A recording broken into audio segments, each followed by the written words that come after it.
প্রিয় শিক্ষার্থী ভাই বোনেরা, কেমন আছো তোমরা সবাই? আজকে কিন্তু আমরা অসাধারণ একটা সুন্দর ক্লাস করতে যাচ্ছি। বলতো ক্লাসটা কি? আমাদের সবার কমফোর্টের জায়গা, যে জায়গাটা নিয়ে আমাদের সবার খুব ভালো লাগতো ছোটবেলায়, তার নাম হচ্ছে আর্টিকেল। কিছু না পারলেও সবাই আমরা বলতাম যে স্যার আর্টিকেল পারবো। তাহলে আর্টিকেল শব্দের অর্থ হচ্ছে পদাশ্রিত নির্দেশক। পদাশ্রিত নির্দেশক। পদাশ্রিত নির্দেশক মানে কি? যার নিজস্ব কোনো অর্থ নাই, কোনো একটা পদের উপর আশ্রয় করে সে অর্থ দিতে পারে, সেইগুলোকে বলা হয় আর্টিকেল। আমরা যদি ইংরেজিতে বলি তাহলে এ, অ্যান এবং দি কে কি বলা হয়? দি কে আর্টিকেল বলা হয়। আর্টিকেল বলে, এ, অ্যান এবং দি কে আর্টিকেল বলে। এখন আমাদের মেইনলি জানতে হয় যে আর্টিকেল আসলে কত প্রকার।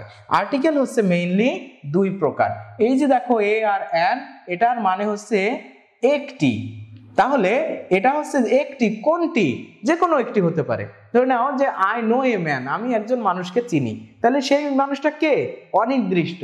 এটাকে অনির্দিষ্ট এর ইংরেজি কি? ইনডেফিনিট। ইনডেফিনিট মানে অনির্দিষ্ট আর্টিকেল।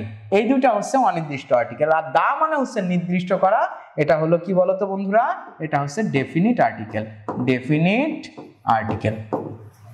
তাহলে এই আর্টিকেল হচ্ছে দুই প্রকার, একটা হচ্ছে ইনডেফিনিট আর্টিকেল, একটা হচ্ছে ডেফিনিট আর্টিকেল। এবং কোন দুইটা ডেফিনিট কোনটা ইনডেফিনিট আমরা জেনে গেছি। এখন আর্টিকেল মেইনলি কিসের উপর ভিত্তি করে বসে বলতো? বসে হচ্ছে ভাওয়েল এবং কনসোন্যান্ট, যেটাকে আমরা vowel plus consonant, vowel plus consonant. তো ভাওয়েল প্লাস কনসোন্যান্ট মানে হলো কি? মানে হলো যে আমাদের অ্যালফাবেট, তাই না? অ্যালফাবেট বা বর্ণমালা।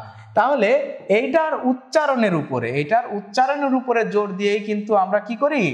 প্রোনাউন্সিয়েশন মানে উচ্চারণ। এই ভাওয়েল এবং কনসোন্যান্টের যে উচ্চারণ আছে, এই উচ্চারণের উপরে ফোকাস করেই কিন্তু আমাদের আর্টিকেল বসাতে হয়। তো কোথায় এ বসে, কোথায় অ্যান বসে এবং কোথায় দি বসে, আমরা সেটা নিয়ে এখন কি করব? এখন সেটা নিয়ে আমরা আলোচনা করব। তাহলে আসো আমরা চলে যাই যে এ কখন বসে। তাহলে এ বসে হচ্ছে যেগুলোর পূর্বে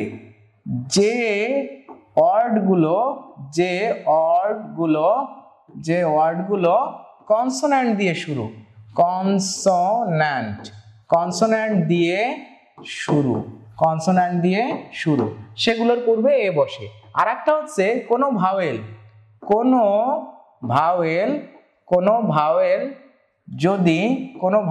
যদি ওয়া অথবা ইউ এর মতো উচ্চারিত হয়,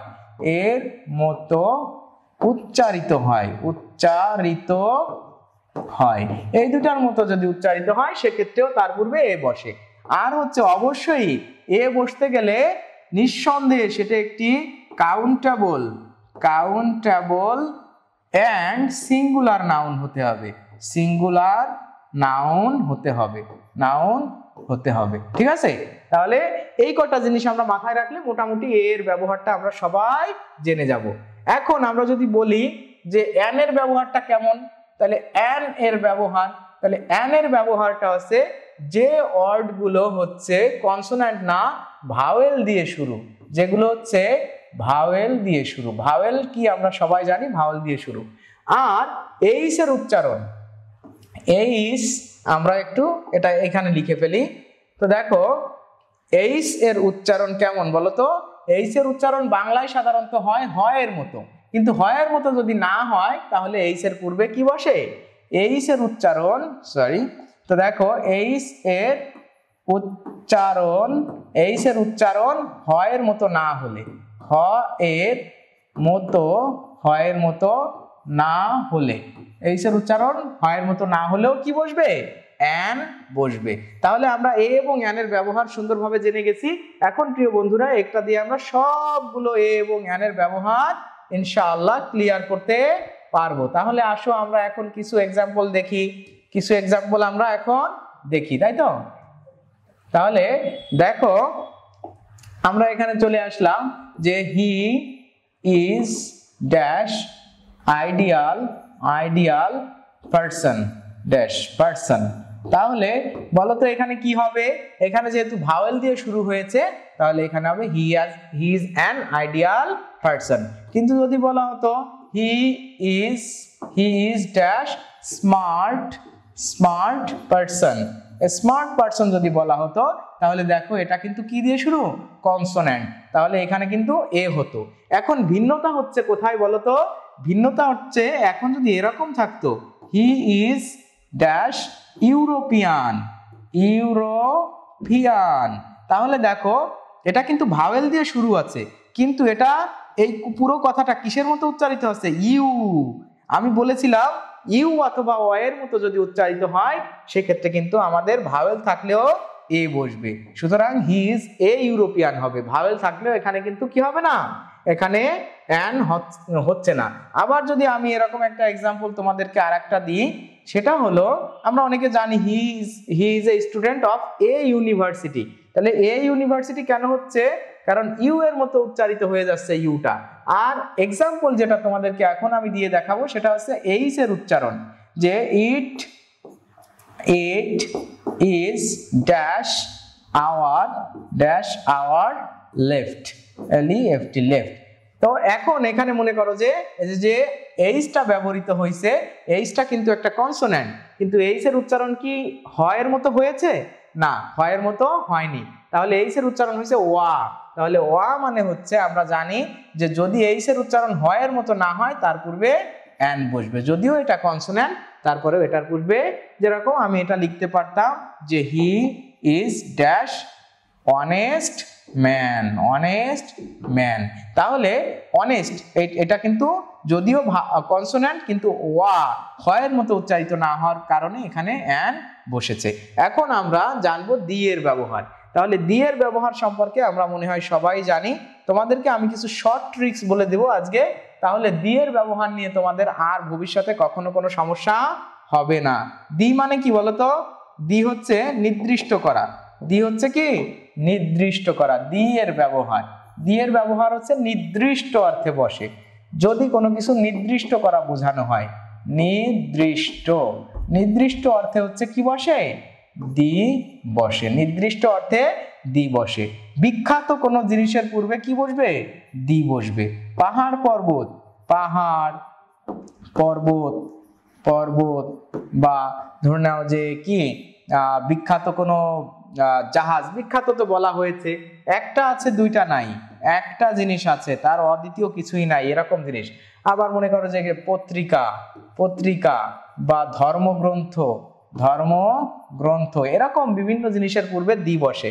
তবে ট্রিক্সটা হচ্ছে এটা, যদি কখনো শূন্য স্থানের পরে নাউন বা নাউন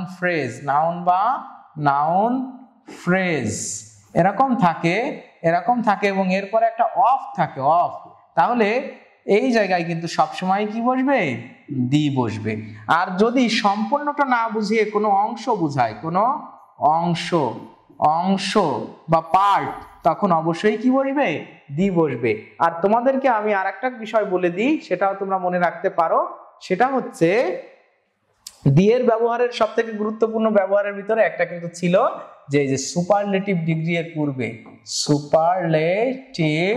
সুপারলেটিভ ডিগ্রি আমরা সবাই জানি, সুপারলেটিভ ডিগ্রি এর পূর্বে কিন্তু দি বসে।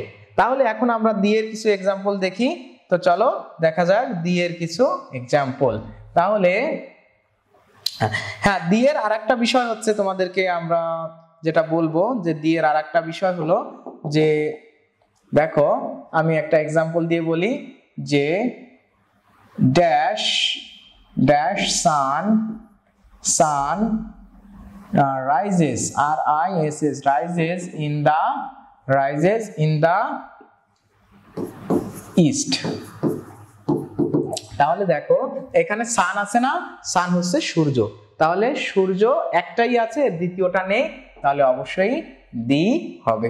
আচ্ছা, আবার যদি আমরা এটা বলি যে এরকম হি ড্যাশ দা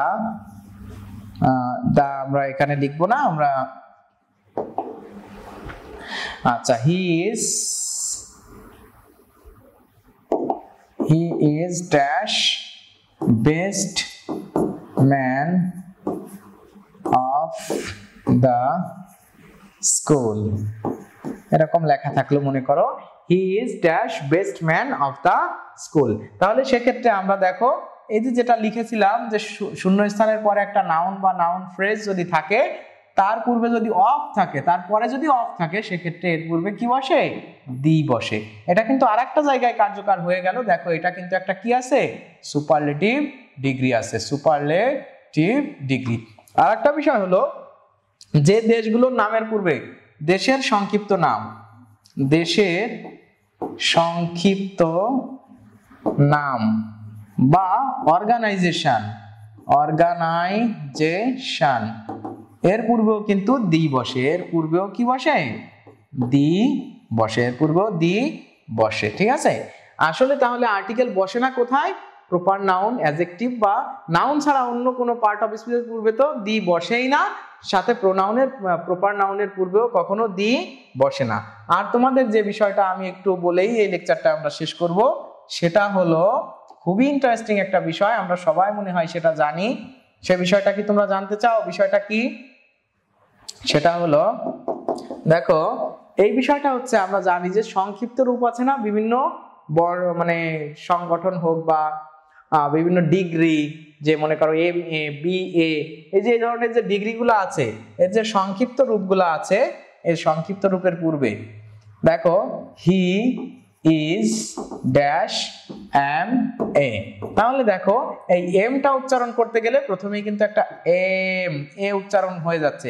এটা যেহেতু ভাওয়েল, এখানে কিন্তু ভাওয়েল হবে। কিন্তু যদি থাকে যে হি ইজ ড্যাশ BA, তাহলে বিটা কিন্তু উচ্চারণ করতে গেলে বি পরে একটা ই হচ্ছে, আগে কিন্তু উচ্চারিত হচ্ছে না।